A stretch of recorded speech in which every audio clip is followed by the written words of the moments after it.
Como saber se sou um eleito de Deus, ou a manifestação da eleição? Arthur Walkington Pink. O texto deste e-book é o capítulo 9 do livro The Doctrine of Election, por A. W. Pink. Editado. Até agora temos permanecido principalmente no lado doutrinal da eleição, agora nos voltamos mais diretamente ao seu aspecto experimental e prático. Toda a doutrina da Escritura é uma unidade perfeita e harmoniosa, mas para nossa compreensão mais clara da mesma, ela pode ser considerada distintamente em suas partes componentes. Estritamente falando, é inadmissível falar de doutrinas da graça, pois há apenas uma grande divina doutrina da graça, embora o precioso diamante tenha muitas facetas em si.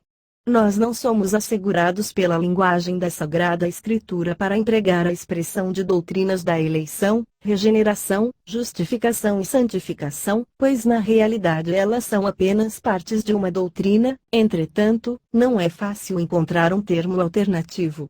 Quando o plural doutrinas é usado na palavra de Deus, isso faz alusão ao que é falso e errôneo, doutrinas dos homens, Colossenses 2:22, doutrinas de demônios, 1 Timóteo 4:1, doutrinas várias e estranhas, Hebreus 13:9, diversas, porque não há acordo entre elas.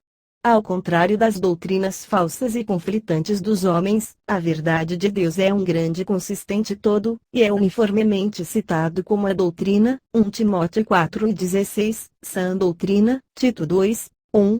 Sua marca distintiva é descrita como a doutrina que é segundo a piedade, 1 Timóteo 6:3, a doutrina que produz e promove a piedade. Cada parte desta doutrina é intensamente prática e experimental em todos os seus aspectos. Não é mera abstração dirigida ao intelecto, mas, quando devidamente apreendida, exerce uma influência espiritual no coração e na vida. Assim, é com essa fase particular da doutrina de Deus, que está agora diante de nós. A bendita verdade da eleição é revelada não para a especulação carnal e controvérsia, mas para produzir os belos frutos da santidade. A escolha de Deus, mas os efeitos salutares estão em nós. É verdade que a doutrina deve ser aplicada pelo poder do Espírito Santo para a alma antes que esses efeitos sejam produzidos, pois aqui, como em todos os lugares, somos totalmente dependentes de suas operações graciosas.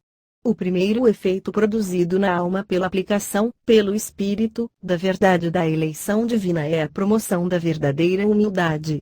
O orgulho e a presunção agora recebem a sua ferida mortal, a autocomplacência é quebrada, e o sujeito desta experiência é abalado em seus próprios fundamentos. Ele pode, por anos passados, ter feito uma profissão ou estandarte de Cristo com isso ou dote com weblink. 2. Facebook.com weblink. De fé cristã, e não ter entretido quaisquer dúvidas sérias sobre a sinceridade e autenticidade da mesma.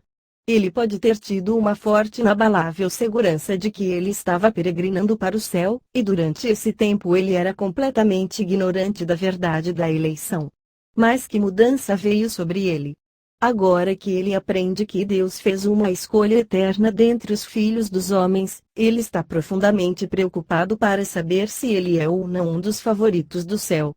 Percebendo algo das enormes questões envolvidas, e dolorosamente consciente de sua própria depravação total, ele fica cheio de temor e tremor. Isso é mais doloroso e inquietante, pois ele ainda não sabe que tais exercícios de alma são um sinal saudável. É exatamente por causa da pregação da eleição, quando acompanhada pelo poder do Espírito Santo, e que pregação é mais projetada para ter sua bênção do que a que mais magnifica Deus e humilha o homem, produz tal angústia de coração, que é muitíssimo desagradável para aqueles que desejam estar à vontade em Sião. Nada é mais projetado para expor uma profissão vazia, para despertar as adormecidas vítimas de Satanás. Mas, infelizmente, aqueles que não têm nada melhor do que uma segurança carnal não desejam ter sua falsa paz perturbada, e, consequentemente, eles são os mesmos que ficam mais exaltados em seus protestos contra a proclamação da graça distintiva. Mas o uivo e vociferação de cães não é nenhuma razão para que os filhos de Deus sejam privados de seu pão necessário. E não importa o quão desagradável sejam os primeiros efeitos produzidos nele pela recepção de coração desta verdade, não demorará muito para que a pessoa humilhada seja verdadeiramente grata por aquilo que faz com que ele cave mais profundamente e se certifique de que sua esperança está fundada sobre a rocha eterna. O castigo divino é uma coisa dolorosa, no entanto, para os que são exercitados nele, ele depois produz um fruto pacífico de justiça. Hebreus 12:11. Por isso, é uma coisa grave para nossa complacência ao sermos rudemente despedaçados, mas se a consequência for que trocamos uma falsa confiança por uma segurança biblicamente fundamentada, temos de fato motivo para fervoroso louvor. Pois, descobrir que o propósito da graça de Deus é restrito a um povo eleito, é alarmante para quem imaginou que ele ama todos os homens igualmente. Ser levado a pensar seriamente se eu sou um daqueles que Deus escolheu em Cristo antes da fundação do mundo, levanta uma questão que não é fácil de responder de forma satisfatória, e ser levado a investigar diligentemente o meu estado atual, examinar-me solenemente diante de Deus, é uma tarefa na qual nenhum hipócrita prosseguirá, ainda assim, é uma tarefa da qual o regenerado não retrocederá, pelo contrário, a buscará com zelo ardente e fervorosa oração a Deus por ajuda nisso. Não é, como alguns tolamente supõem, que aquele que está agora tão seriamente preocupado com sua condição espiritual e destino eterno está em tal alarme porque ele duvida da palavra de Deus. Longe disso, é somente porque ele acredita na palavra de Deus que ele duvida de si mesmo, duvida da validade de sua profissão de fé cristã. É porque ele acredita nas Escrituras quando elas declaram que o rebanho do Senhor é um muito pequeno, em grego, Lucas 12:32, ele está com medo de que ele não pertença a ele. É porque ele acredita em Deus, quando ele diz, há uma geração que é pura aos seus próprios olhos, mas que nunca foi lavada da sua imundícia, Provérbios 30:12, e por ele encontrar tanta sujeira em sua própria alma, que ele treme com medo de que isso seja verdade sobre ele. É porque ele acredita em Deus, quando ele diz, enganoso é o coração, mais do que todas as coisas, e perverso, quem o conhecerá? Jeremias 17:9, que ele está profundamente exercitado para não ser fatalmente enganado. Ah, meu leitor, quanto mais firmemente cremos na palavra de Deus, mais causa temos para duvidarmos de nós mesmos. Obter a segurança de que eles receberam um chamado sobrenatural de Deus, que os trouxe da morte para a vida, é uma questão de interesse fundamental para aqueles que realmente valorizam suas almas. Aqueles a quem Deus concedeu um coração honesto abominam a hipocrisia, recusam-se a tomar qualquer coisa como garantido, e muitos temem que eles ponham sobre si mesmos um veredicto mais favorável do que é justo. Outros podem rir de sua preocupação e zombar de seus temores, mas isso não os mobiliza. Muito está em jogo para um tal assunto ser leve e rapidamente descartado. Eles sabem muito bem que esse assunto é aquele que deve ser resolvido na presença de Deus, e se eles estiverem enganados, eles lhe pedem para fazê-los conscientes disso. É Deus quem os feriu, e somente Ele pode curá-los, é Deus quem tem perturbado a sua complacência carnal, e ninguém senão Ele pode dar descanso espiritual real. É possível que uma pessoa, nesta vida, realmente conheça a sua eleição eterna de Deus? Os papistas respondem dogmaticamente que nenhum homem pode certamente conhecer sua própria eleição, a menos que seja autenticada por alguma revelação especial, imediata e pessoal de Deus.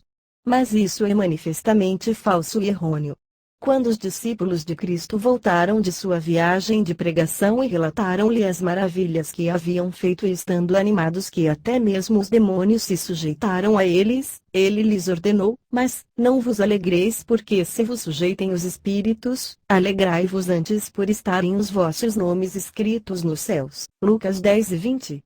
Não é perfeitamente claro nestas palavras de nosso Salvador que os homens podem alcançar um conhecimento seguro de sua eleição eterna?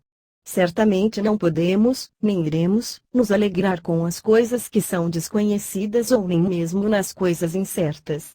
Será que Paulo não ordenou aos coríntios, examinai-vos a vós mesmos, se permaneceis na fé, provai-vos a vós mesmos, 2 Coríntios 13:5? Aqui isso é certamente tomado como garantido que aquele que tem fé pode saber que ele a tem e, portanto, também pode conhecer a sua eleição, pois a fé salvadora é uma marca infalível da eleição, e creram todos quantos estavam ordenados para a vida eterna. Atos 13:48. Quem dera que mais ministros tomassem uma página do livro do apóstolo e exortassem os seus ouvintes ao real autoexame. É verdade, isso não aumentaria a sua atual popularidade, mas isso provavelmente resultaria em ação de graças de alguns dos seus ouvintes em um dia futuro. Outro dos apóstolos não exorta aos seus leitores, portanto, irmãos, procurai fazer cada vez mais firme a vossa vocação e eleição. 2 Pedro 1:10. Mas que força tal injunção possui se a segurança for inatingível nesta vida? Seria completamente inútil usar diligência se o conhecimento da nossa eleição fosse impossível sem que tivéssemos uma revelação extraordinária de Deus. Mas como pode um homem vir a conhecer a sua eleição? Certamente não é ascendendo como se fosse para o céu, para ali pesquisar nos conselhos de Deus, e depois descer por si mesmo. Nenhum de nós pode obter acesso ao livro da vida do Cordeiro, os decretos de Deus são secretos. No entanto, é possível que os santos saibam que estão entre aquele ajuntamento a quem Deus predestinou para serem conformes à imagem de seu Filho. Mas como? Não por alguma revelação extraordinária de Deus, pois em nenhum lugar a Escritura promete qualquer coisa para as almas exercitadas. Spurgeon coloca isso francamente quando disse: nós sabemos de alguns que imaginam ser eleitos por causa de uma visão que eles viram quando estavam dormindo, ou quando eles estavam acordados, pois os homens têm tido sonhos quando acordados, mas estas são de tanto valor quanto teias de aranha seriam para uma veste, elas serão de tanta utilidade a eles no dia do juízo, quanto as convicções de um ladrão seria para ele se ele estivesse precisando de uma reputação para encomendá-lo à misericórdia. Sermão em 1 Tessalonicenses 1:4-6. A fim de verificar a nossa eleição, temos de descer em nossos próprios corações, e, em seguida, subir de nós mesmos como se fosse pela escada de Jacó para o propósito eterno de Deus. É por meio dos sinais e testemunhos descritos nas Escrituras, que devemos procurar dentro de nós mesmos e, a partir deles, descobrir o conselho de Deus concernente à nossa salvação.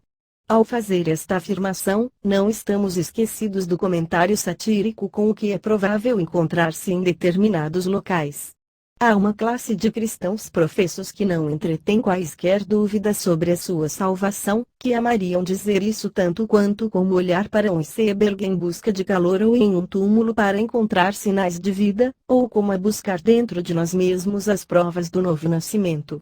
Mas não é semelhante blasfêmia sugerir que Deus o Espírito pode fazer a sua residência em uma pessoa e ainda assim que não haja evidências definitivas de sua presença. Há dois testificadores para o crente a partir do que ele pode certamente aprender os conselhos eternos de Deus com respeito à sua salvação: o testemunho do Espírito de Deus e o testemunho de seu próprio Espírito. Romanos 8:16. Por estes meios é que o Espírito de Deus fornece testemunho de uma consciência cristã a partir da palavra, se não, antes por sua aplicação das promessas do Evangelho, na forma de um silogismo: todo aquele que crê em Cristo é escolhido para a vida eterna. Essa proposição está claramente estabelecida na palavra de Deus, e é expressamente proposta por seus ministros do Evangelho. O Espírito de Deus acompanha a pregação deles com poder eficaz, para que os corações dos eleitos de Deus sejam abertos para receber a verdade, com os olhos iluminados para perceber a sua bem-aventurança, e suas vontades modificadas para renunciarem a todas as outras dependências e entregarem-se à misericórdia de Deus em Cristo. Mas, surge a pergunta: como posso distinguir entre o testemunho do Espírito e a imitação ilusória de Satanás disso? Pois, assim como há uma segura persuasão do favor de Deus a partir de seu Espírito, há também fraudes do diabo pela qual ele lisonjeia e acalma os homens em seus pecados. Além disso, existe em todos os homens presunção natural, que é muitas vezes confundida com fé. Na verdade, há muito mais desta fé zombadora no mundo do que há da verdadeira fé. É realmente trágico encontrar que há multidões no mundo religioso de hoje, que são conduzidas pelo fogo estranho do entusiasmo selvagem, supondo que o entusiasmo de seus espíritos carnais e emoções são prova segura de que eles receberam o batismo do Espírito e, assim, estão seguros do céu. No outro extremo, há um grande número de pessoas que desdenha e desacredita de todos os sentimentos religiosos e fixa sua fé em estou descansando em João 5:24, e se vangloria de que eles não tiveram dúvida de sua salvação por muitos anos no passado. Ora, o verdadeiro testemunho do Espírito pode ser discernido da presunção natural e enganação satânica por seus efeitos e frutos. Primeiro, o Espírito concede aos eleitos de Deus corações orantes. E Deus não fará justiça aos seus escolhidos, que clamam a Ele de dia e de noite, ainda que tardio para com eles. Lucas 18:7. Observe quão diretamente, após fazer essa declaração, o Senhor Jesus passou a dar uma ilustração da natureza de sua oração. É verdade que os formalistas hipócritas oram, mas muito diferente é esta oração deles do clamor daqueles que estão conscientes do pecado, sobrecarregados de culpa, que fazem parte do aflito povo de Deus, como se evidencia a partir do vívido contraste entre o fariseu e o publicano. Não faremos esta oração que caracteriza os eleitos de Deus até que sejamos levados a sentir a nossa indignidade absoluta e merecimento do inferno, nossa ruína e desventura, nossa miséria e dependência absoluta da graça soberana de Deus. Então, começamos a clamar a Ele isso, de dia e de noite, orar experimentalmente, orar com perseverança, orar com gemidos inexprimíveis, e, portanto, orar eficazmente. Olhemos por um momento para uma oração de um daqueles que pertencem ao povo de Deus. Lembra-te de mim, Senhor, segundo a tua boa vontade para com o teu povo, visita-me com a tua salvação. Salmo 106:4. Agora, meu leitor, ou você quer buscar sinceramente este favor pelo qual o Senhor se lembra de seu povo, ou você não quer. É somente quando somos levados para o lugar onde somos pressionados para baixo com um senso de nossa pecaminosidade e vileza que podemos dizer em nossas almas diante de Deus: visita-me com a tua salvação. Mas o salmista não parou por aí, nem mais nós devemos. Ele passou a dizer: para que eu veja os bens de teus escolhidos, para que eu me alegre com a alegria da tua nação, para que me glorie com a tua herança. V. 5. Os eleitos de Deus oram e buscam pelo que nenhum outro homem ora e busca. Eles querem ver o bem dos escolhidos de Deus, buscam ser salvos com a sua salvação, e permanecer na condição de sua aliança e fundamento eternos. Um segundo efeito do testemunho do Espírito é que ele nos leva a nos submetermos à soberania de Deus. Não somente os eleitos de Deus oram por algo que nenhum outro homem ora, mas o fazem de uma forma diferente de todos os outros. Eles se aproximam do Todo-Poderoso não como iguais, mas como mendigos. Eles fazem pedidos a Ele, e não exigências, e apresentam as suas petições em estrita subserviência à sua vontade imperial. Quão completamente diferentes são as suas humildes petições da arrogância e do ditatorialismo de professos vazios. Eles sabem que não têm direito sobre o Senhor, que eles não merecem misericórdia de suas mãos, e, portanto, eles não levantam protestos contra sua afirmação expressa: compadecer-me-ei de quem me compadecer, e terei misericórdia de quem eu tiver misericórdia. Romanos 9:15. Essa pessoa cujo coração é habitado pelo Espírito de Deus toma o seu lugar no pó, e diz com piedoso Eli: Ele é o Senhor, faça o que bem parecer aos seus olhos. 1 Samuel 13:18. Lemos em Mateus 23 sobre uma série de homens que estavam ociosos no mercado, o que entendemos significar que eles não estavam ativamente engajados no serviço do diabo, mas que ainda não tinham entrado no serviço a Deus. Sua atitude era indicativa de um desejo de serem religiosos. Muito bem, disse o Senhor, vão trabalhar na minha vinha. Mas um pouco mais tarde, o Senhor da vinha exibiu sua soberania, e eles ficaram muito descontentes. O Senhor deu ao último mesmo que aos primeiros, e então murmuravam. O Senhor respondeu: ou não me é lícito fazer o que quiser do que é meu? Ou é mau o teu olho porque eu sou bom? V. 15. Isso foi o que os ofendeu. Eles não queriam se submeter à sua soberania, não obstante, ele a exerceu. Ou é mau o teu olho porque eu sou bom? Ele perguntou e ainda pergunta a cada um daqueles que, no orgulho e incredulidade de seu próprio coração, se levanta contra a distintiva graça de Deus. Mas não é assim com os eleitos de Deus, eles se curvam diante de seu trono e entregam-se inteiramente em suas mãos. Em terceiro lugar, os eleitos de Deus têm comunicado a eles um espírito filial, de forma que eles têm afeições de filhos obedientes ao seu Pai Celestial. Isso inspira-os com um temor de Sua Majestade, a fim de que eles estejam conscientes de todo o caminho mau. Isso inclina os seus corações ao amor de Deus, de modo que eles desejam o gozo consciente de seu rosto sorridente, estimando a comunhão com Ele acima de todos os outros privilégios. Esse espírito filial produz confiança para com Deus, de modo que eles suplicam as suas promessas, contam com a sua misericórdia, e confiam em sua bondade. Sua elevada autoridade é respeitada e eles tremem da sua palavra. Esse espírito filial produz sujeição a Deus, de forma que eles desejam obedecê-lo em todas as coisas, e sinceramente se esforçam para andar de acordo com os seus mandamentos e preceitos. É verdade que eles estão ainda muito longe de serem o que eles deveriam ser, e do que eles gostariam de ser, se seus sinceros anseios fossem realizados. No entanto, o seu fervoroso desejo é agradá-lo em todos os seus caminhos. O mesmo Espírito testifica com o nosso espírito que somos filhos de Deus, Romanos 8,16. O ofício de uma testemunha é testemunhar ou apresentar evidência com a finalidade de produção de prova, seja de inocência ou culpa. Isso pode ser visto a partir de, os quais mostram a obra da lei escrita em seus corações, testificando juntamente a sua consciência, e os seus pensamentos, quer acusando-os, quer defendendo-os, Romanos 2,15. Embora os gentios não tinham recebido uma revelação escrita de Deus, como foi o caso com os judeus, no entanto, eles eram suas criaturas, responsáveis a ele, sujeitos à sua autoridade, e ainda serão julgados por ele. Os fundamentos em que a sua responsabilidade repousa são, a revelação que Deus fez de si mesmo na natureza que os torna inexcusáveis, Romanos 1, 19, 20, e da obra da lei escrita em seus corações, que é a racionalidade ou a luz da natureza. Seus instintos morais os instruem na diferença entre o certo e o errado e alertam para um dia futuro de acerto de contas. Enquanto a sua consciência testemunha, fornece evidência de que Deus é o seu governador e juiz. Agora, o cristão tem uma consciência renovada, e isso fornece a prova de que ele é uma pessoa renovada e, consequentemente, um dos eleitos de Deus. Orai por nós, porque confiamos que temos boa consciência, como aqueles que em tudo querem portar-se honestamente. Hebreus 13:18. A inclinação de seu coração era para Deus e obediência a Ele.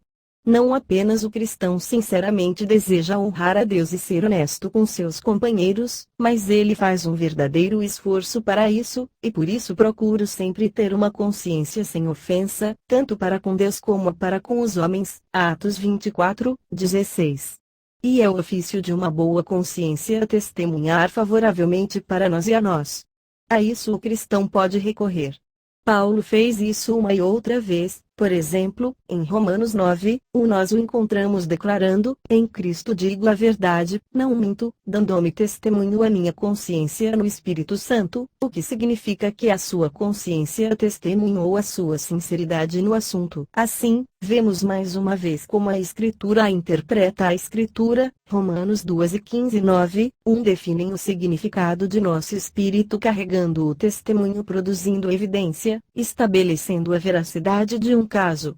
Romanos 8:16 declara que o nosso espírito, suprido pelo Espírito Santo, fornece prova que somos filhos de Deus, e, como o apóstolo prossegue em mostrar que se somos filhos somos logo herdeiros, v. 17, escolhidos de Deus, v. 33. Agora, este testemunho de nosso espírito é o testemunho do nosso coração e consciência, purificados e santificados pelo sangue de Cristo. Isso testifica de duas maneiras, por sinais interiores em si mesmos, e por provas externas. Como isso é tão pouco compreendido atualmente, devemos nos estender sobre este assunto. Esses sinais internos são certas graças especiais implantadas em nosso espírito no novo nascimento, pelo que uma pessoa pode ter, certamente, a certeza de sua adoção divina, e, portanto, de sua eleição para a salvação. Esses sinais relacionam-se primeiro aos nossos pecados, e, segundo a misericórdia de Deus em Cristo. E por uma questão de clareza, consideraremos o primeiro em conexão com os nossos pecados passados, presentes e futuros. O testemunho ou sinal em nosso espírito ou coração, que diz respeito aos pecados passados é a tristeza segundo Deus, 2 Coríntios 7:10, que é realmente uma graça mãe de muitos outros dons e graças de Deus. A natureza dela pode ser melhor concebida, se a compararmos com o seu oposto que é a tristeza segundo o mundo que emana do pecado, e nada mais é do que o terror de consciência e de uma apreensão da ira de Deus por causa da consciência do pecado, ao passo que a tristeza segundo Deus, embora seja de fato ocasionada por nossos pecados, nasce de uma dor de consciência causada por uma sensação daquela bondade e graça de Deus. A tristeza do mundo consiste em horror somente em relação ao castigo, ao passo que a tristeza segundo Deus é tristeza pelo pecado como pecado, que é aumentada pela percepção de que não haverá punição pessoal para ele, desde que tal punição foi infligida a Cristo em meu lugar. A fim de que ninguém engane-se em discernir esta tristeza segundo Deus, o Espírito Santo em 2 Coríntios 7:11 deu 7 marcas pelas quais ela pode ser identificada. A primeira marca é, porque, quanto cuidado não produziu isto mesmo tristeza segundo Deus em vós? A palavra para cuidado significa em primeiro lugar pressa e, em seguida, diligência é o oposto de negligência e de indiferença. Não existe apenas lamentação, mas prosseguir para o esforço com uma vontade, de modo a corrigir a má conduta. Em segundo lugar, que apologia, a palavra grega significa desculpar-se, buscando perdão é o inverso da autoatenuação. Em terceiro lugar, sim, que indignação em vez de indiferença, o penitente fica extremamente irado consigo mesmo por cometer tais delitos. Quarto, que temor, para que não haja qualquer repetição do mesmo, é uma ansiedade de espírito contra mais uma queda. Em quinto lugar, que saudades ou que desejos veementes na KJVN do R, pela divina ajuda e força contra qualquer recorrência no mesmo. Sexto, que zelo, no cumprimento dos deveres sagrados que são o oposto daqueles pecados. Sétimo, que vingança, sobre si mesmo, por diária mortificação de seus membros. Quando um homem encontra esses frutos em si mesmo, ele não precisa duvidar da piedade de seu arrependimento. O testemunho em nosso espírito com respeito aos pecados atuais é a resistência feita pela nova natureza contra a velha, ou o princípio da santidade contra aquele princípio do mal, conferir Gálatas 5:17. É próprio do regenerado na medida em que eles são criaturas duplas, filhos dos homens e filhos de Deus. É muito mais do que os controles de consciência que todos os homens, bons e maus, encontram em si mesmos quantas vezes ofendem a Deus. Não, isso é aquele esforço e luta da mente, afeições e com eles mesmos, sendo que na medida em que são renovados e santificados eles conduzem o homem de uma maneira, e como eles ainda são corruptos, levam-no para o lugar contrário. É esta guerra dolorosa e prolongada que o cristão descobre estar acontecendo dentro de si, é que evidencia que ele seja uma nova criatura em Cristo.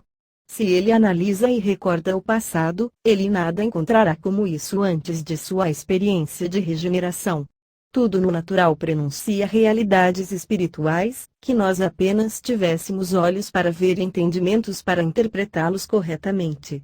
Existe uma doença chamada efialtes, pesadelo, que faz com que suas vítimas, quando estão quase dormindo, sintam-se como se algum peso pesado estivesse colocado sobre o seu peito, levando-os para baixo, e eles se esforçam com as mãos e os pés, com todas as suas forças, para remover esse peso, mas não conseguem. Tal é o caso do cristão genuíno, ele está consciente de algo dentro que o arrasta para baixo, que corta as asas da fé e esperança, que dificulta suas afeições sendo estabelecidas sobre as coisas do alto. Isso oprime e ele luta contra isso, mas em vão. Isso é a carne, suas corrupções inatas, o pecado interior, contra que todas as graças da nova natureza se esforçam e lutam. É um fardo intolerável que perturba seu descanso, e impede de fazer as coisas que ele gostaria. O sinal em nosso espírito que relaciona-se aos pecados futuros é um grande cuidado para evitá-los. Que isso é uma marca dos filhos de Deus aparecem, sabemos que todo aquele que é nascido de Deus não peca, mas o que de Deus é gerado conserva-se a si mesmo, e o maligno não lhe toca. 1 João 5:18. Observe cuidadosamente o tempo do verbo, não é ele não peca, mas não peca, como uma prática regular e curso constante. A partir disso ele conserva-se a si mesmo. Este cuidado consiste não apenas na ordenação de nossa conduta exterior, mas se estende aos próprios pensamentos do coração. Foi a isso que o apóstolo se refere quando disse: antes subjugo meu corpo, e o reduzo à servidão, 1 Coríntios 9:27, não o seu corpo físico, mas o corpo do pecado dentro dele. Quanto mais somos conscientes de maus pensamentos e imaginações ilícitas, mais nós estabelecemos um julgamento sobre os nossos motivos, menos provável é que o nosso comportamento externo seja desagradável a Deus. Passamos agora a considerar os testemunhos ou sinais no espírito do cristão com relação à misericórdia de Deus, os sinais que evidenciam que ele seja um dos eleitos de Deus. O primeiro é quando um homem sente-se ser muito sobrecarregado e profundamente perturbado com a culpa e contaminação de suas iniquidades, e quando ele apreende o severo desprazer de Deus em sua consciência é devido a eles. Isso supera em muito quaisquer males físicos ou calamidades temporais a que ele esteja sujeito. O pecado é agora o seu maior fardo de todos, tornando-o incapaz de desfrutar de prazeres mundanos ou saborear a associação com companheiros mundanos. Agora é que ele sente sua urgente necessidade de Cristo, e anela por ele como o cervo brama pela corrente das águas. Ambições carnais e esperanças mundanas se desvanecem em insignificância absoluta diante deste anseio irresistível pela reconciliação com Deus através dos méritos do Redentor. Dá-me a Cristo, senão eu morro, é agora o seu clamor agonizante. Agora, para todas essas almas enfermas pelo pecado, com consciências atormentadas, convencidas do pecado pelo Espírito, Cristo fez algumas grandiosíssimas e preciosas promessas que não se relacionam a ninguém, senão aos eleitos vivificados por Deus. Se alguém tem sede, venha a mim, e beba. Quem crê em mim, como diz a Escritura, rios de água viva correrão do seu ventre. João 7:37-38. Isso não é exatamente adequado às necessidades profundas de quem sente as chamas do inferno em sua consciência? Ele tem fome e sede de justiça, porque ele sabe que não tem nada de si mesmo. Ele tem sede de paz, pois ele não tem nenhuma, de dia ou de noite. Ele tem sede de perdão e purificação, pois ele vê-se como sendo um leproso criminoso. Então, vinde a mim, diz Cristo, e eu atenderei a todas as suas necessidades. A quem quer que tiver sede, de graça lhe darei da fonte da água da vida. Apocalipse 2:1-6. E observe que se segue, assim, a sua vinda a Cristo, mas aquele que beber da água que eu lhe der nunca terá sede, porque a água que eu lhe der se fará nele uma fonte de água que salte para a vida eterna. João 4:14. O estandarte de Cristo com isso o dote com web link. 11. Facebook.com web link. O segundo sinal é uma nova feição que é implantada no coração pelo Espírito Santo, pelo que um homem assim estima, valoriza e estabelece um preço tão alto em relação ao sangue e à justiça de Cristo que ele considera as coisas mais preciosas do mundo apenas como escória e esterco em comparação àqueles. Essa feição foi evidenciada por Paulo, veja Filipenses 3:7-8. Agora, é verdade que quase todos os professos dirão que eles valorizam a pessoa e a obra de Cristo acima de todas as coisas deste mundo, quando o fato é que a grande maioria deles tem o ânimo Esaú, preferindo um prato de lentilhas à porção de Jacó. Com pouquíssimas exceções, aqueles que carregam o nome de cristãos preferem muito mais as panelas de carne do Egito do que as bênçãos de Deus na terra prometida.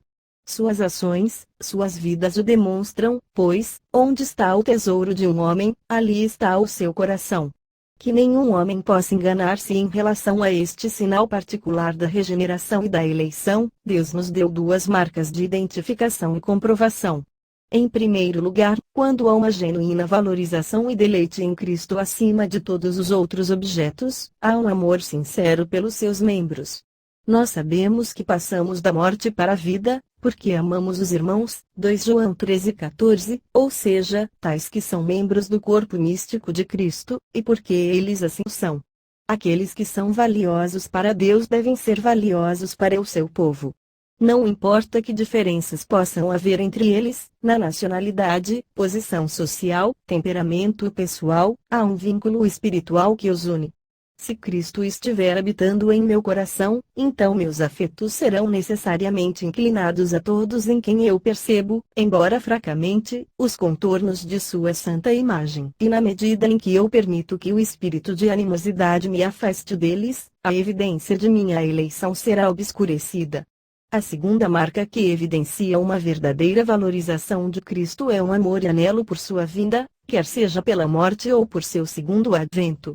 Embora a natureza retroceda da dissolução física, e embora o pecado que habita no cristão faça-o desconfortável com a ideia de ser levado à presença imediata do Santo de Deus, no entanto, os atos da nova natureza elevam a alma acima desses obstáculos.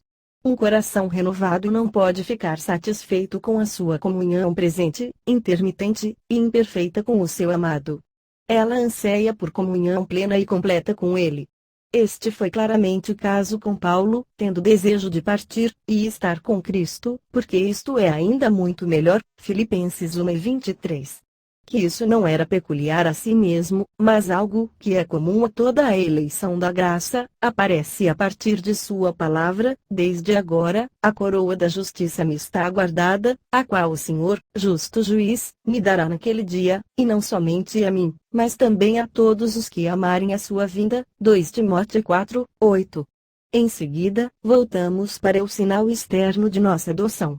Esta é a obediência evangélica, segundo a qual o crente sinceramente se esforça para obedecer aos mandamentos de Deus em sua vida diária. E nisto sabemos que o conhecemos, se guardarmos os seus mandamentos. 1 João 2:3. Deus não julga a desobediência pelo rigor da lei, pois, então, isso não seria sinal de graça, mas um meio de condenação. Antes, Deus estima e considera esta obediência de acordo com o teor da nova aliança. Quanto àqueles que o temem, o Senhor declara: poupá-los-ei, como um homem poupa a seu filho, que o serve. Malaquias 13:17. Deus preza as coisas feitas não por seus efeitos ou por fazê-las de algum modo, mas pela feição de quem as faz. É para o coração que Deus olha principalmente. E, no entanto, para que ninguém se engane quanto a este ponto, que as seguintes qualificações sejam ponderadas, em oração. Essa obediência externa, que Deus requer de seus filhos, e que, por amor a Cristo, Ele aceita deles, não é aquela que tem relação apenas a alguns dos mandamentos divinos, mas a todos sem exceção. Herodes ouviu o Batista de bom grado, e fez muitas coisas, Marcos 6:20, mas se desviou da observância ao sétimo mandamento que o ordenava a deixar a mulher de seu irmão Filipe. Judas deixou o mundo por Cristo, e tornou-se um pregador do Evangelho, mas ele não conseguiu mortificar a concupiscência da cobiça, e pereceu. Pelo contrário, Davi exclamou: então não ficaria confundido, atentando eu para todos os teus mandamentos. Salmo 119:6. Aquele que se arrepende de um pecado verdadeiramente, se arrepende de todos os pecados, e aquele que vive em algum pecado conhecido, sem arrependimento, de fato não se arrepende de nenhum pecado em absoluto. Mais uma vez, para nossa obediência externa ser aceitável a Deus, deve estender-se a todo o curso da vida de um cristão após a conversão. Nós não devemos julgar a nós mesmos, ou qualquer outra pessoa, por algumas ações ocasionais, mas pelo teor geral de nossas vidas. Como o curso da vida de um homem é, tal é o próprio homem, embora ele, por causa do pecado que ainda habita nele, falhe nesta ou naquela ação particular, ainda assim isso não prejudica a sua condição diante de Deus, desde que ele renove seu arrependimento por suas ofensas, não repousando em qualquer pecado. Finalmente, é necessário que esta obediência externa proceda de todo o homem, tudo o que está dentro dele expressa louvor a Deus. No novo nascimento todas as faculdades da alma são renovadas, e, doravante, devem ser empregadas no serviço de Deus, como anteriormente foram no serviço ao pecado. Seja dito mais uma vez que é muito importante que o cristão seja bastante claro à exatidão do que o seu espírito testemunha. Isso não é para qualquer melhoria em sua natureza carnal, nem para o pecado ser menos ativo dentro dele, antes, é para o fato de que ele é um filho de Deus, como é evidente a partir de seu coração buscando por ele, anelando por ter comunhão com ele, e seu sincero esforço para agradá-lo. Assim como um filho carinhoso e obediente tem dentro de seu próprio peito a prova da relação peculiar que ele representa para o Pai, assim, as inclinações filiais e aspirações do crente provam que Deus é o seu Pai Celestial. É verdade que ainda há muito nele que constantemente se levanta contra Deus, no entanto, há algo mais que não havia nele por natureza. Aqui, anteciparemos uma objeção. Alguns dizem que é um pecado para o cristão questionar sua aceitação diante de Deus, porque ele ainda é tão depravado, ou duvidar de sua salvação, porque ele pode perceber pouca ou nenhuma santidade interior. Eles dizem que tal dúvida é colocar a verdade e a fidelidade de Deus em dúvida, pois ele nos assegurou de seu amor e sua prontidão para salvar todos os que creem em seu Filho. Eles negam que é nosso dever examinar os nossos corações e dizem que nunca obteremos qualquer garantia ao fazê-lo, que devemos olhar para Cristo, e descansar em sua pura palavra. Mas este é um erro grave. Nós descansamos em sua palavra quando procuramos essas evidências que a própria palavra descreve como as marcas de um filho de Deus. Disse o apóstolo, porque a nossa glória é esta, o testemunho da nossa consciência, 2 Coríntios 1:12. Meus filhinhos, não amemos de palavra, nem de língua, mas por obra e em verdade.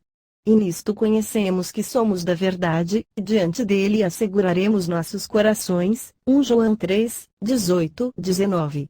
Mas, apesar das evidências que o cristão tem de sua filiação divina, ele descobre que não é questão fácil ter a certeza de sua sinceridade ou estabelecer conforto sólido em sua alma. Suas disposições são intermitentes, as suas formas variáveis. É neste exato ponto que o bendito Espírito de Deus ajuda as nossas fraquezas.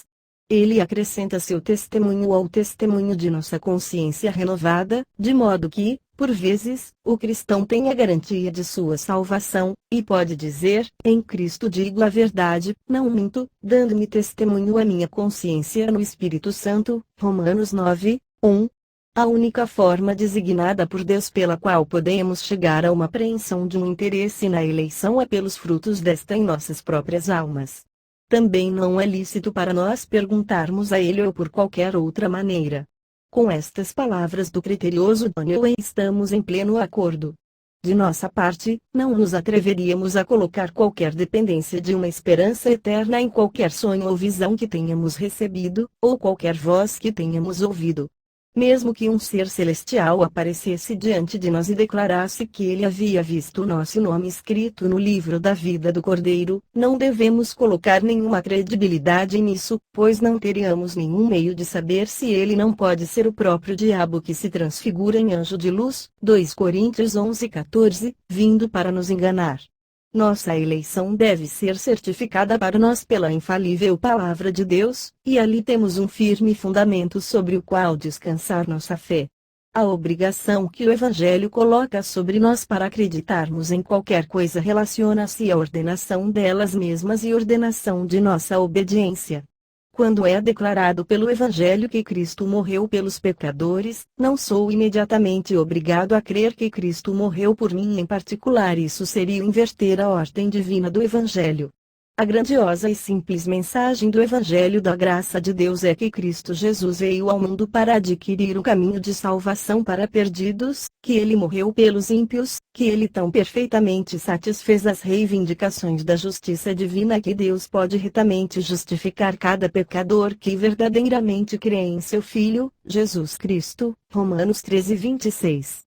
Consequentemente, uma vez que me encontro como sendo membro dessa classe, desde que eu reconheço que sou um pecador, uma pessoa ímpia, perdida, então eu tenho plena garantia para crer nas boas novas do Evangelho. Assim, o Evangelho exige de mim a fé e a obediência e tenho a obrigação de obedecê-los completamente. Até que eu creia e obedeça ao Evangelho, não estou sob nenhuma obrigação de crer que Cristo morreu por mim em particular, mas tendo feito isso, sou assegurado de desfrutar dessa garantia. Da mesma maneira, eu sou obrigado a crer na doutrina da eleição em minha primeira audição do Evangelho, porque está ali claramente declarada. Mas quanto à minha própria eleição pessoal, eu não posso crer biblicamente, nem sou obrigado a crer nela de qualquer outra forma, senão à medida que Deus a revela por seus efeitos. Nenhum homem pode justamente não crer ou negar a sua eleição até que ele esteja em uma condição em que é impossível que os efeitos da eleição sejam operados nele. Enquanto ele é um homem ímpio, não pode ter nenhuma evidência de que ele seja eleito, portanto, que ele não tenha nenhuma evidência de que ele não é eleito, enquanto é possível que ele seja santificado.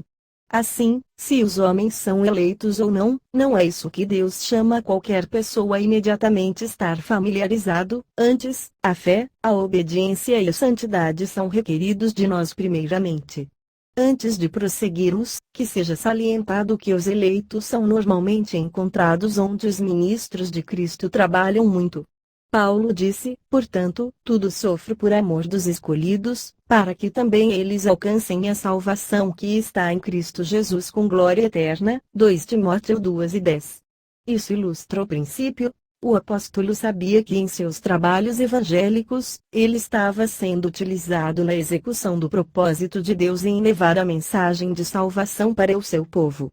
Para esse fim, o apóstolo foi sustentado pela providência divina e dirigido pelo Espírito do Senhor. Tome uma breve amostra do método em que ele foi divinamente guiado. Em sua segunda viagem de anúncio das boas novas em terras pagãs, Paulo tinha passado pela Frígia e região da Galácia e gostaria de pregar a palavra na Ásia, mas foi impedido pelo Espírito Santo. Atos 16:6. Por que razão? Apenas porque Deus não tinha nenhum dos seus eleitos ali, ou se tivesse, o tempo ainda não havia chegado para a sua libertação espiritual. O apóstolo então intentou ir para a Bitínia, mas novamente nos Édito, o Espírito não lhe o permitiu. Atos 16:7. Isso é muito impressionante de fato, embora parece fazer pouca ou nenhuma impressão sobre as pessoas atualmente. Em seguida, lemos, e, tendo passado por Mísia quão solene, desceram a Troade. Ali o Senhor apareceu-lhe numa visão direcionando-o a ir para a Macedônia e, a partir disso, ele certamente entendeu que ele o chamou para pregar o Evangelho ali. Ele então entrou naquele país e proclamou a boa nova e, em consequência, os eleitos de Deus em Tessalônica obtiveram salvação. Mais tarde, ele chegou a Corinto, onde se encontrou com muita oposição, e com pouco sucesso. Ele parece ter estado a ponto de partir, quando o Senhor lhe apareceu, fortaleceu o seu coração, e assegurou-lhe: tenho muito povo nesta cidade. Atos 18:10. Como resultado, ele permaneceu ali 18 meses e a igreja de Corinto foi formada. Este grande princípio de assim o Senhor direcionar os seus servos, de modo que seus eleitos são levados a ouvir o seu evangelho a partir de seus lábios, recebe muitas marcantes ilustrações nas Escrituras. A maneira notável pela qual Filipe foi conduzido com a palavra de salvação ao eunuco etíope, e Pedro, com a mesma palavra para Cornélio e sua companhia, são casos deste ponto. Outro exemplo, talvez mais impressionante ainda, é a maneira pela qual os apóstolos obtiveram acesso ao carcereiro de Filipos com a palavra da vida, que, por causa de sua vocação, provavelmente descobriria ser impossível ouvir a pregação pública deles.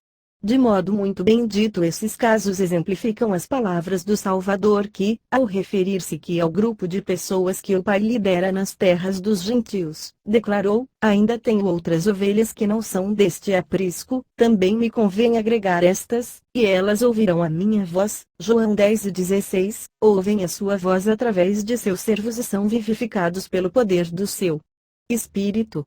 O Senhor Jesus nunca, contudo, enviou os seus servos para o labor onde ele não tinha um povo, que sendo dado a ele pelo Pai, deve ser trazido por ele ao rebanho. E ele nunca se os enviará. Mas onde ele tem um povo, ele dirigirá para ali os seus servos, para chamar as pessoas para si, e eles dirão como o velho Paulo: tudo sofro por amor dos escolhidos, para que também eles alcancem a salvação que está em Cristo Jesus com glória eterna. 2 Timóteo 2:10. Apenas o dia vindouro revelará plenamente quanto por sua graça sustentadora eles tanto suportaram para que os eleitos fossem salvos. Os eleitos, então, devem ser encontrados onde os ministros fiéis de Cristo trabalham muito. Agora, meu leitor, se você tem o privilégio de viver em um lugar assim, então, em seu próprio meio você pode olhar para o povo favorecido de Deus. O dia da oportunidade de ouro agora é seu, e é seu dever sagrado responder e entregar-se ao apelo feito pelos servos de Cristo.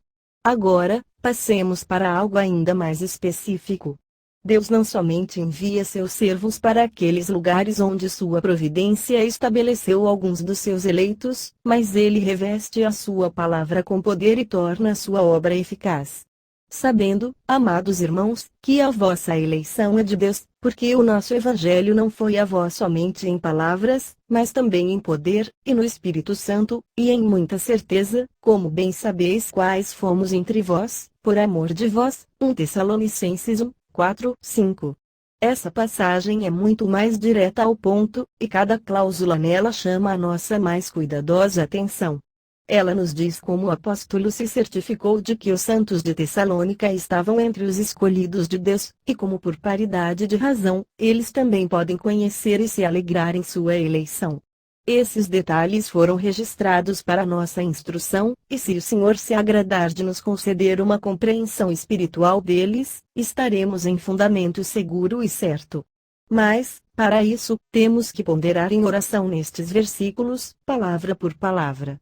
Sabendo, amados irmãos, que a vossa eleição é de Deus. Como o apóstolo conhecia que a eleição deles era de Deus? Que seja mais particularmente observado que essa segurança dele não foi obtida por qualquer revelação imediata do céu, e nem por uma visão sobrenatural ou mensagem angelical, nem pelo próprio Senhor, informando diretamente para este efeito. Não, antes isso foi pelo que ele testemunhou e a partir deles.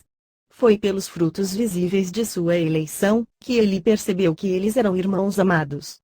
Em outras palavras, ele rastreou esses efeitos da graça que foram forjados neles em sua conversão até a sua origem no eterno propósito de misericórdia de Deus. Aqueles pequeninos riachos de graça em seus corações foram rastreados pelo apóstolo até o oceano do amor eterno de Deus a partir do qual procediam. Nesse sentido, ele indicou-nos o caminho que devemos seguir, o método que devemos perseguir a fim de verificar a nossa predestinação para a glória. Porque o nosso evangelho não foi a vós somente em palavras, mas também em poder. Todos os que fingem pregar o evangelho, na verdade não o pregam. Admitir que eles o fazem, seria admitir que há muitos evangelhos diferentes, pois há partidos e sentimentos na cristandade, todos reivindicando ser deles o verdadeiro evangelho, com a exclusão de todos os outros.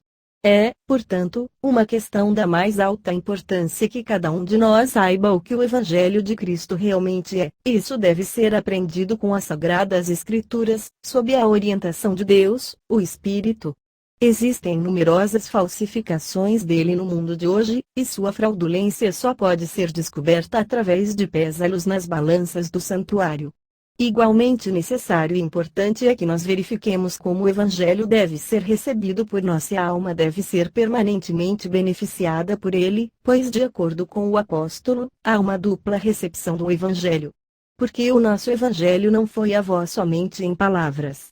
Pois quando o Evangelho vem a nós somente em palavras é porque Deus o deixou em sua eficácia natural, ou a força de seus argumentos e persuasão sobre a mente humana. Multidões, em muitos lugares ouviram o Evangelho, mas continuam em idolatria e em injustiça, não obstante a profissão que muitos deles fazem. Quando o Evangelho vem a nós somente em palavras ele atinge o intelecto e a compreensão, mas não faz nenhuma impressão real na consciência e no coração. Consequentemente, ele produz apenas uma fé fingida e presunçosa, uma fé que é inferior até mesmo à que os demônios têm, pois eles creem, e estremecem. Tiago 2:19. É apenas quando o Evangelho vem a nós no poder e no Espírito Santo é que ele é recebido com uma fé verdadeira e salvadora. Quão necessário é, então, testar-nos neste ponto. Há dois extremos em que os homens caem por falta do correto recebimento da palavra de Deus. Em um, supõe que possui tanto a vontade e poder de realizar obras de justiça suficientes para recomendar-lhe ao favor de Deus, e por isso se lê que eles têm zelo, mas não como convém, Gálatas 4:17. Ele jejua, ora, dá esmola, frequenta a igreja, etc., e onde ele acha que falha ou fica quem, ele clama aos méritos de Cristo para suprir a sua deficiência. Isso é apenas tomar um pedaço de veste nova, expiação de Cristo, e aplicar em seu manto uma justiça legal, esperando assim apaziguar a consciência pesada. Ele continua suas performances religiosas durante todo o ano, mas nunca alcança um conhecimento vital e experimental do Evangelho. Todos seus serviços são obras, porém mortas. O outro extremo é o inverso disso, mas igualmente perigoso. Em vez de labutar ao ponto de cansar-se, estes não se esforçam de maneira alguma. Estando mais ou menos conscientes, visto que todos os homens naturais estão conscientes que são pecadores, e ouvindo sobre a salvação gratuita por Jesus Cristo, eles prontamente caem nisso, a saber, o recebem em suas mentes, mas não em suas consciências. Uma fé superficial e presunçosa gerada, e por um único salto eles chegam a uma suposta garantia do céu. Mas, diz Salomão, a herança que no princípio é adquirida às pressas, no fim não será abençoada, Provérbios 20:21. Essas pessoas são grandes oradores, possuem grande parte de sua liberdade a partir da lei, mas são eles mesmos escravos do pecado. Eles estão sempre aprendendo, mas nunca podem chegar ao conhecimento da verdade. Eles riem daqueles que têm dúvidas e medos, mas eles próprios têm a maiores motivos de todas para temer. Agora, em contraste marcante de ambas essas classes, são os que recebem o Evangelho não somente em palavras mas em poder, e no Espírito Santo. Este é um caminho do meio entre esses dois extremos, e um que está escondido de todo não regenerado, pois ora, o homem natural não compreende as coisas do Espírito de Deus, porque ele parecem loucura, e não pode entendê-las, porque elas se discernem espiritualmente, 1 Coríntios 2:14. Quando Deus começa a obra da fé com poder, 2 Tessalonicenses 1:11, e leva a alma neste caminho do meio, ela pode, a princípio nem ver nem compreender isso. Como foi com o pai de todos os que creem, assim é com todos os seus filhos. Quando Abraão foi eficazmente chamado, ele saiu, sem saber para onde ia. Hebreus 11:8. Os nascidos do Espírito são levados adiante por veredas que não conheceram, Isaías 42:16, e até que as trevas sejam transformadas em luz perante eles e as coisas tortas sejam endireitadas, eles não conseguem entender o caminho do Espírito, mas quando isso é feito, então, a estrada é aplanada para eles, Isaías 62:10. A pergunta mais importante, então, é: o Evangelho veio a mim somente em palavras, ou em poder salvador? Se veio somente em palavras, então, ele foi recebido sem angústia, nem tribulação ou aflição de consciência, pois estas são as marcas comuns do poder divino operando na alma do pecador. Quando a palavra de Deus vem até nós em poder, ela vem como uma espada de dois gumes, Hebreus 4:12, tendo o mesmo efeito sobre o coração como uma espada tem quando é empurrada para dentro do corpo. Se a ferida for profunda, a dor e sofrimentos serão muito intensos. Então, quando a palavra de Deus penetra até a divisão da alma e do espírito, e das juntas e medulas, é apta para discernir os pensamentos e intenções do coração, produz angústia real e aflição profunda. Disse Jó, porque as flechas do Todo-Poderoso estão em mim, cujo ardente veneno suga o meu espírito, os terrores de Deus se armam contra mim. 6:4. E assim, também, Davi exclamou, porque as tuas flechas se cravaram em mim, e a tua mão sobre mim desceu. Salmos 38:2. Foi assim na experiência de Paulo. Antes que o Espírito aplicasse a lei ao seu coração, ele estava vivo aos seus próprios olhos, embora morto aos olhos de Deus, mas quando o mandamento veio a ele no poder divino, reviveu o pecado, e ele morreu em sua própria estima. Romanos 7:9. O fato é que ele, como qualquer outro fariseu, supunha que a lei não ia além do que a letra externa, ao passo que ele se considerava inocente. Mas quando as elevadas demandas da lei e sua espiritualidade esquadrinhadora foram dadas a conhecer a ele, e que ela alcançava os próprios pensamentos e intenções do coração, e desvelou a ele as profundezas terríveis de depravação nele que antes estavam escondidas. Ele descobriu que a lei era espiritual, mas ele mesmo era carnal, vendido sob o pecado. Ele descobriu como pouquíssimos o fazem que o coração dele estava no mesmo estado descrito por Cristo em Marcos 7, 21, 22. Ele foi obrigado a acreditar no que Cristo declarou ali, porque agora ele via e sentia o mesmo dentro de si mesmo. O primeiro ato de fé traz um homem a acreditar que ele está no mesmo estado que a Escritura declara que ele está, em inimizade contra Deus, Romanos 8, 7, sendo um filho da ira, Efésios 2, 3, sob a maldição de uma lei violada, Gálatas 13:10, levado cativo pelo diabo, 2 Timóteo 2:26. Um pesado fardo do pecado reside em sua consciência, Salmos 38, 4, sendo uma fonte ativa de iniquidade como o mar bravo, lançando a sua lama e lodo, Isaías 57, 20, que confunde todos os esforços de um braço de carne, trazendo em terrível escravidão, as nossas iniquidades como um vento nos arrebatam, Isaías 64, 6. Ele encontra-se de mãos e pés amarrados com as cordas do seu pecado, e ele clama fervorosamente a Deus para ter piedade dele, e segundo a sua grande misericórdia, liberte-o. Ele agora não precisa de nenhumas formas estabelecidas de oração, mas de dia e de noite ele clama: Deus, tem misericórdia de mim, pecador. E como é que o Senhor o liberta? Pelo Evangelho vindo até ele no poder e no Espírito Santo. Deus expõe a ele em uma nova luz os sofrimentos e a morte de seu Filho, por meio de quem sua justiça foi satisfeita, sua lei magnificada, sua ira aplacada, e foi aberto um caminho de reconciliação entre Deus e os pecadores. É o ofício do Espírito operar a fé no coração e aplicar o sangue expiatório e justiça de Cristo à consciência, pelo que o peso do pecado e da morte é removido, o amor de Deus é feito conhecido, a paz é transmitida para a alma e a alegria para o coração. Assim, o mesmo instrumento que feriu, traz a cura. Por isso o apóstolo aqui acrescenta, porque o nosso Evangelho não foi a vós somente em palavras, mas também em poder, e no Espírito Santo, e em muita certeza e garantia de sua veracidade e autoridade divina, de sua perfeita adaptabilidade e adequação ao nosso caso, de sua bem-aventurança inefável. Lembro-me, também, quando a verdade veio ao meu coração, e me fez saltar de muita alegria, pois ela levou todo o meu fardo para longe, ela me mostrou o poder de Cristo para salvar. Eu conhecia a verdade antes, mas agora eu a sentia. Fui a Jesus, assim como eu estava, eu toquei a orla de suas vestes, eu fui curado.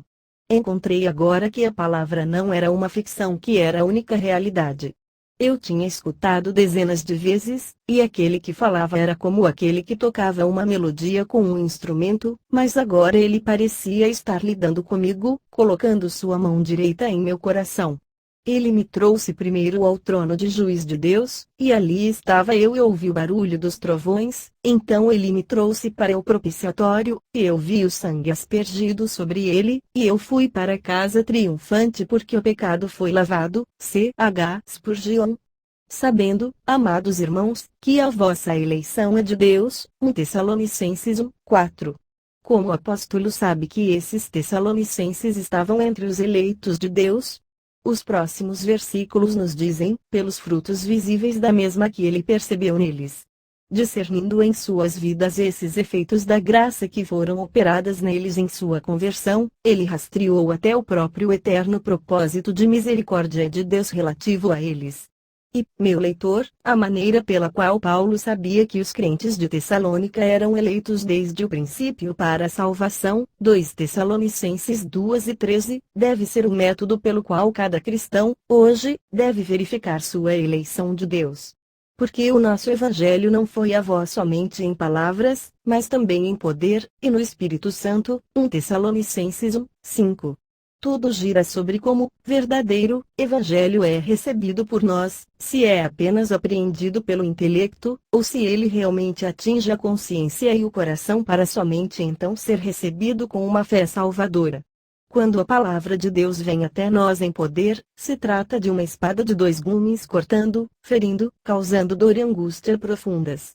Quando a palavra vem a nós em poder não é devido a qualquer aprendizado ou eloquência do pregador, nem a qualquer compaixão que ele possa empregar. O fato de que as emoções dos seus ouvintes são profundamente tocadas de forma que eles sejam levados às lágrimas, não é prova alguma de que o Evangelho é chegado a eles em termos de eficácia divina. As paixões da criatura são frequentemente agitadas por atuações no palco e milhares são comovidos a chorar no teatro. Tal emocionalismo superficial é apenas evanescente, não tendo efeitos duradouros e nem espirituais. O teste é saber se estamos quebrantados e prostrados diante de Deus.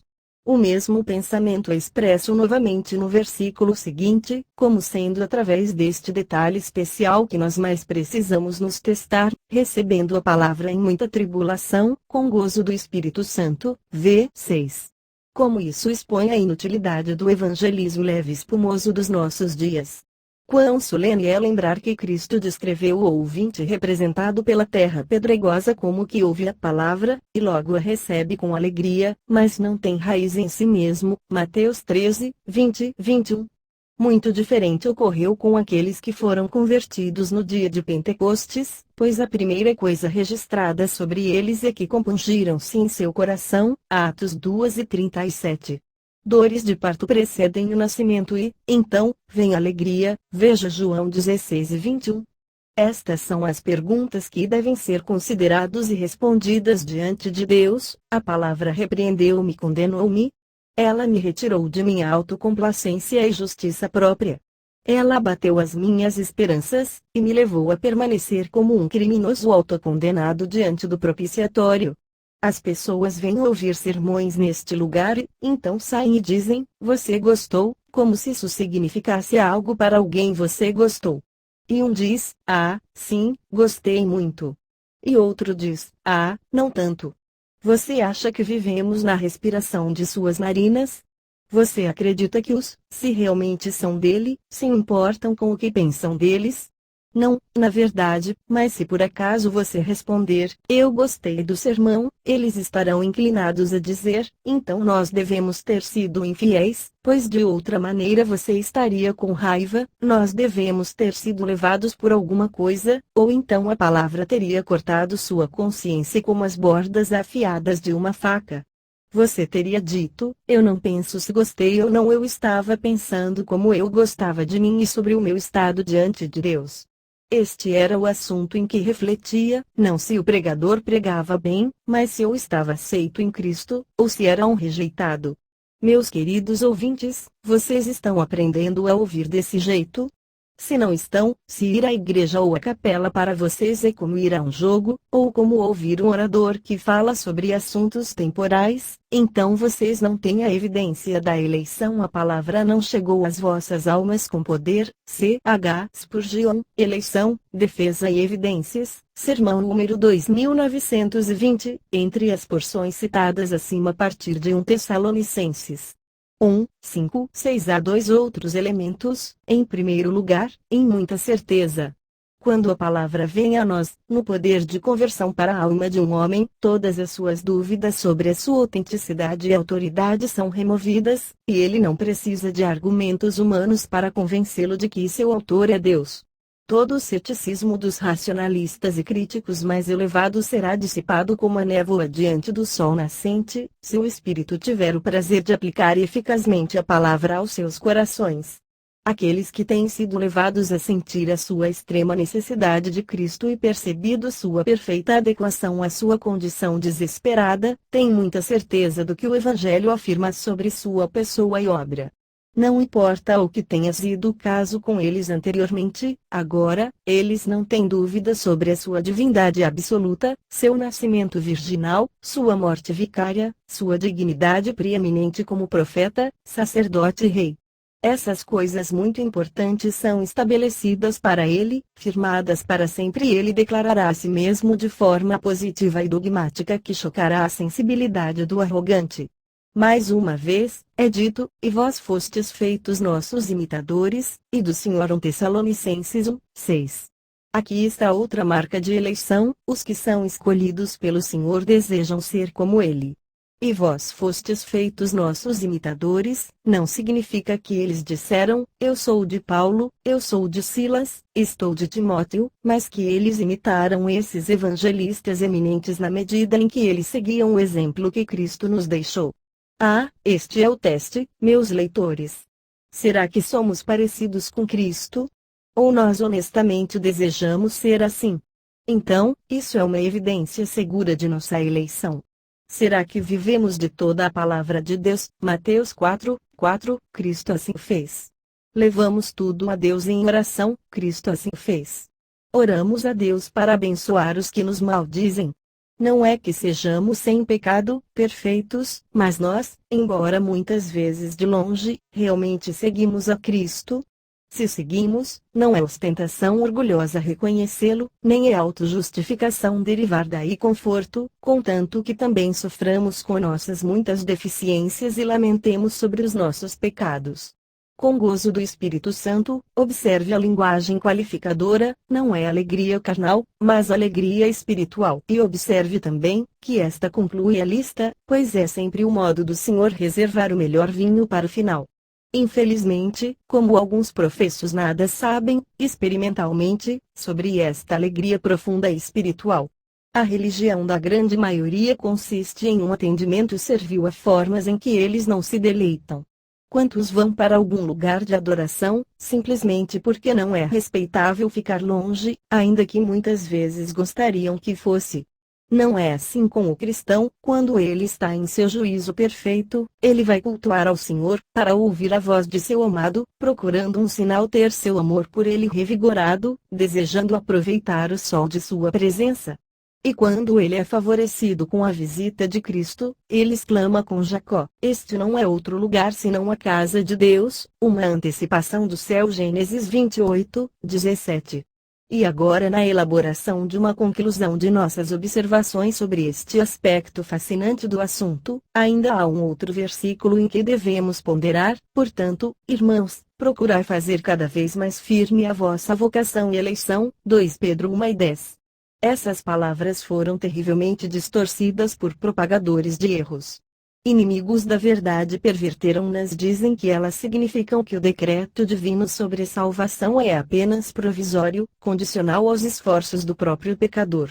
Eles negam que a predestinação de qualquer homem para a vida eterna é absoluta e irrevogável, insistindo que é subordinada à nossa própria diligência pessoal. Em outras palavras, o próprio homem deve decidir e determinar se o desejo de Deus em relação a ele deve ser realizado ou não. Não somente tal conceito é totalmente estranho ao ensinamento da Sagrada Escritura, mas dizer que a ratificação e realização do propósito eterno de Deus é deixado dependente de algo próprio da criatura, é pura blasfêmia, e se fosse verdade, não apenas tornaria nossa eleição incerta, mas totalmente sem esperança.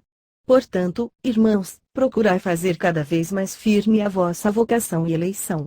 Estas palavras também têm apresentado um problema real para não poucos do povo de Deus. Eles têm estado dolorosamente perplexos para compreender como alguma diligência da sua parte poderia fazer firme a vocação e eleição de Deus, e mesmo quando essa dificuldade é esclarecida, eles ficam quase perdidos quanto a saber de que forma sua diligência é proveitosa.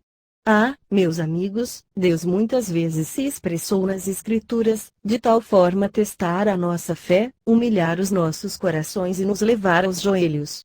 Talvez possa proporcionar mais ajuda se nos concentrarmos nos seguintes pontos. Em primeiro lugar, as pessoas em particular aqui abordadas. Em segundo lugar, a ordem incomum de vocação e eleição. Em terceiro lugar, o que é o procurar aqui requerido. Em quarto lugar, em que sentido nós podemos fazer a nossa vocação e eleição firme? Em primeiro lugar, as pessoas abordadas. Se este princípio simples for apenas devidamente compreendido, que massa de exposições erradas seriam evitadas. É a má aplicação da Escritura que é responsável por tanta interpretação defeituosa. Quando o pão dos filhos é lançado aos cachorrinhos, os primeiros são roubados e aos últimos é dado o que eles não conseguem digerir. Tome uma exortação dirigida aos crentes e apropriar-se dela, ou melhor, apropriar-se indevidamente dela para os incrédulos, é uma ofensa indesculpável. Ainda assim, tal coisa muitas vezes tem sido feita com o versículo diante de nós. Não há dificuldade alguma em determinar os destinatários da presente ordem divina. O versículo de introdução da epístola nos diz que o apóstolo está aqui escrevendo para aqueles que conosco alcançaram fé igualmente preciosa, de modo que eles eram crentes, enquanto no próprio versículo eles são denominados irmãos e exortados como tais. Esta exortação, então, é dirigida a santos vivos e não aos pecadores mortos. Ensinar que o não regenerado pode fazer algo para garantir a sua vocação e eleição, não é somente uma ignorância colossal, mas isso faz da palavra de Deus mentira. Quando eles estão pregando uma mensagem divina, o primeiro dever dos ministros de Deus é traçar definitivamente a linha de demarcação entre a igreja e o mundo. É a falha neste ponto que faz com que tantos filhos do diabo reivindiquem o relacionamento com o povo de Deus. Atenção para o contexto sempre deixará claro a quem pertence uma passagem, se aos filhos dos homens, em geral, ou aos filhos de Deus, em particular. A maneira mais simples e mais eficaz de evidenciar isso para seus ouvintes, é que eles delineiem cuidadosamente as características, as marcas de identificação, de um e de outro. Observe como o apóstolo seguiu este próprio curso nos primeiros 4 versículos da epístola. Em segundo lugar, a ordem em como que se encontra aqui, vossa vocação e eleição. Embora à primeira vista isso represente uma dificuldade, contudo um estudo mais aprofundado mostrará o que realmente fornece uma importante chave para a abertura desta exortação. O que intriga o leitor atento é, porque vocação vem antes de eleição, pois como temos procurado mostrar tão longamente nos capítulos anteriores, o chamado eficaz é a consequência da eleição, como também é a manifestação da mesma. Como Romanos 8:28 declara, os crentes são chamados segundo o seu propósito, ou seja, o chamado é o cumprimento do propósito de Deus. Assim também em Romanos 8:30 é dito, e aos que predestinou a estes também chamou. Semelhantemente é dito que Deus nos salvou, e chamou com uma santa vocação, não segundo as nossas obras, mas segundo o seu próprio propósito e graça que nos foi dada em Cristo Jesus antes dos tempos dos séculos. 2 Timóteo 1:9. Por que, então, essas duas coisas estão invertidas na passagem que estamos considerando agora? Deve ser observado atentamente que Romanos 8:28, 32 Timóteo 1:9 estão tratando dos atos de Deus, ao passo que 2 Pedro 1:10 menciona a vocação e eleição, em conexão com a nossa diligência. É somente por devidamente observar tais distinções que nós podemos esperar chegar a um entendimento correto de muitos dos detalhes das Escrituras Sagradas. Em Romanos 8, o apóstolo está propondo doutrina, enquanto que em 2 Pedro 1:10 ele está fazendo uma exortação, e há uma diferença marcante entre essas coisas. Quando os caminhos de Deus estão sendo expostos, eles são apresentados em sua ordem natural ou lógica, como em Romanos 8:30, mas quando a experiência cristã está sendo tratada, a ordem em que apreendemos a verdade é a que é seguida. Assim, é aqui, devemos ter a certeza de que fomos os destinatários de um chamado eficaz, pois isso, por sua vez, fornecerá a prova da nossa eleição. A ordem dos pensamentos de Deus para conosco foi, eleição e, em seguida, chamado, mas em nossa experiência apreendemos o chamado antes da eleição. Em terceiro lugar, o que é o procurar aqui necessário? Há multidões que imaginam ter recebido um chamado eficaz de Deus, mas isso é apenas fantasia. Em vez de em oração e com diligência dedicarem-se ao dever aqui ordenado, eles se dão o benefício da dúvida. Provavelmente, muitos são bastante sinceros em sua suposição, mas eles estão sinceramente enganados, sendo desviados por seus corações enganosos. Está longe de ser o suficiente adotar a doutrina da eleição como um artigo do nosso credo. como alguém laconicamente o colocou, embora a eleição de Deus seja uma verdade, pequeno conforto ali eu vejo, até que me seja dito pela boca do próprio Deus, que ele me escolheu. E eu não tenho direito ou autorização para esperar que ele alguma vez fará tal coisa, até eu ter cumprido com os seus requisitos do versículo agora diante de nós. Isso a que sou aqui exortado é a primeiro certificar-me de minha vocação de Deus. Isso deve ser feito por meio de acumular e fortalecer a minha prova de que eu sou seu filho, nascido de novo, e que, por sua vez, é realizado por cultivar o caráter e a conduta de um santo.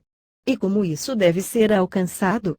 Ao utilizar os meios de graça que Deus providenciou como a leitura diária das Escrituras com meditação espiritual das mesmas, pela oração secreta e fervorosa por socorro divino e graça, cultivando a comunhão com o povo de Deus, conforme a sua providência o permita, mantendo vigilância fiel sobre nossos corações, desaprovando tudo o que é profano, pela estrita negação do eu e mortificação dos nossos membros. Mas receberemos mais ajuda neste momento, se atendemos a algo ainda mais específico no contexto.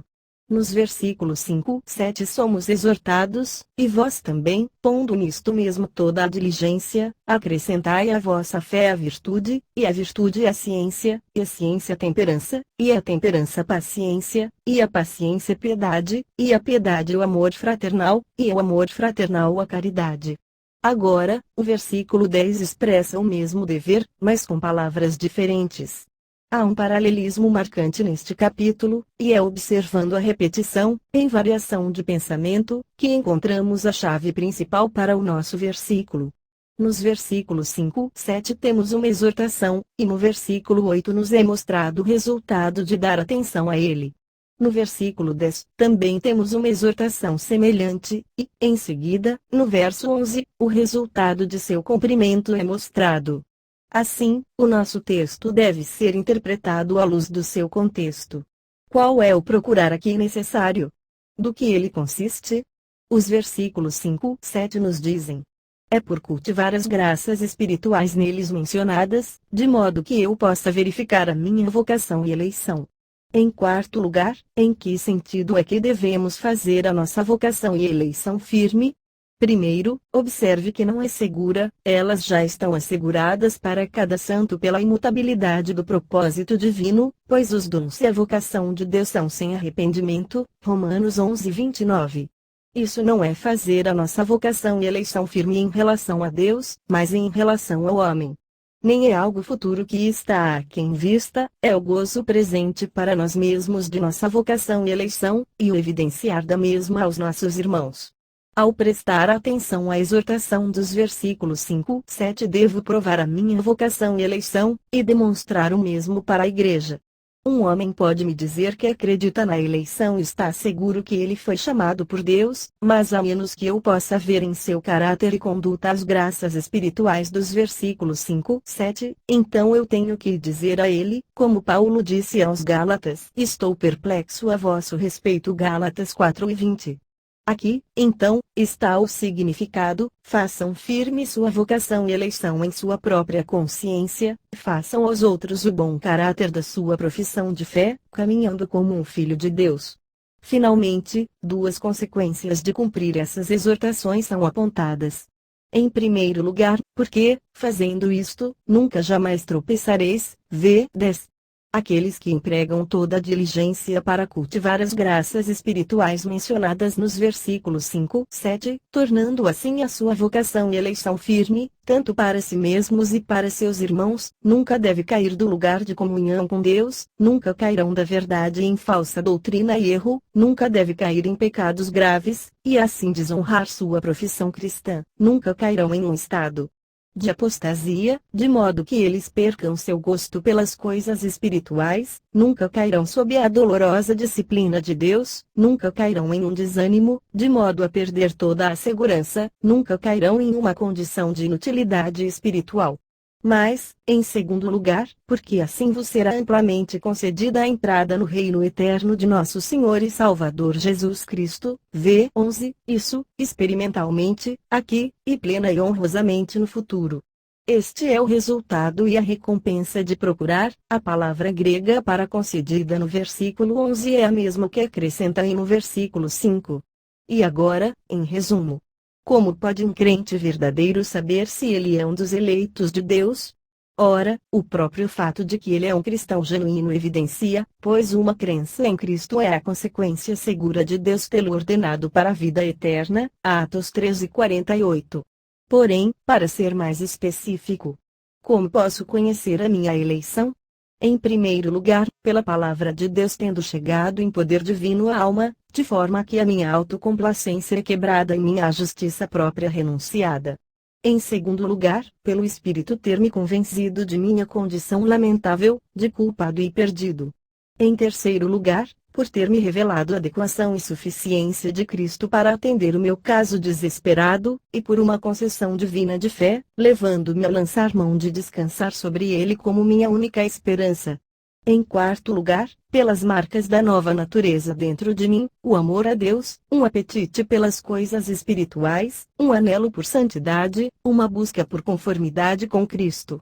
Em quinto lugar, pela resistência que a nova natureza faz à velha natureza, levando-me a odiar o pecado e abominar-me por isso.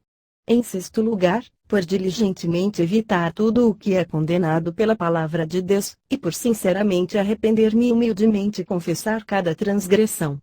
A falha neste ponto muito certa e rapidamente trará uma nuvem escura sobre a nossa segurança, fazendo com que o Espírito retenha sua testemunho.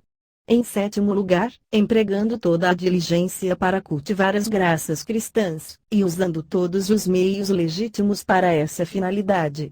Assim, o conhecimento da eleição é cumulativo. Sola Scriptura. Sola Gratia. Sola Fide. Solus Christus. Soli Deo Gloria. Arthur Walkington Pink, 01 de abril de 1886, 15 de julho de 1952, foi um evangelista e teólogo inglês, conhecido por sua firme adesão aos ensinamentos calvinistas e puritanos. Nasceu em Nottingham, Inglaterra. Seus pais eram cristãos piedosos e ele tinha um irmão e duas irmãs. Aos 16 anos, A. W. Pink encerrou seus estudos e entrou para o ramo de negócios. Rapidamente obteve sucesso no que havia determinado fazer, mas, para a tristeza dos seus pais, ele abriu mão do Evangelho. Foi nesta época que ele se tornou um discípulo da teosofia e do espiritismo. Em 1908 ele já era conhecido como um teosofista e um espírita praticante.